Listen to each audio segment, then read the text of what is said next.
Students and staff here at Tomasita Elementary School have already been in school for 5 days. One grandparent became concerned when her grandson told her the air conditioners are broken.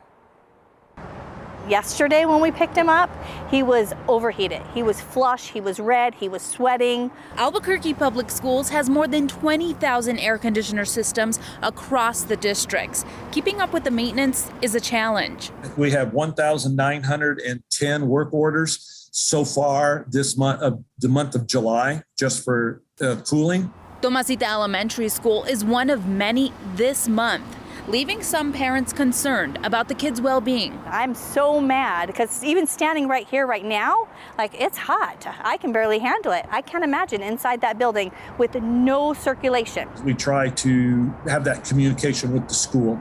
And sometimes we fail in that because we have so many technicians and we have a number of technicians that are just running from school to school. He says with the trouble getting parts, the number of work orders, and nearly 45 open HVAC positions, they're doing their best to fix the problems. My grandkids are in school. We want them all to be cool because nothing's worse than trying to learn in a hot environment, and it doesn't work. It needs to be in an environment that's conducive to learning, and it needs to be cool. Meanwhile, families with students at the school say parents need to know. You know, there's kids out there that have health conditions. I know I could not stand those conditions, those heat conditions all day. So I don't know how you expect a little child who overheats very easily.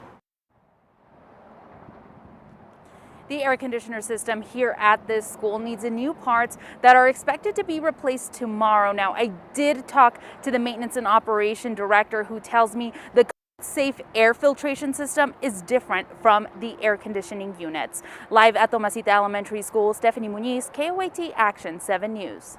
APS is in the process of replacing nearly 12,000 swamp coolers, but the maintenance and operations director says it will take years and millions of dollars.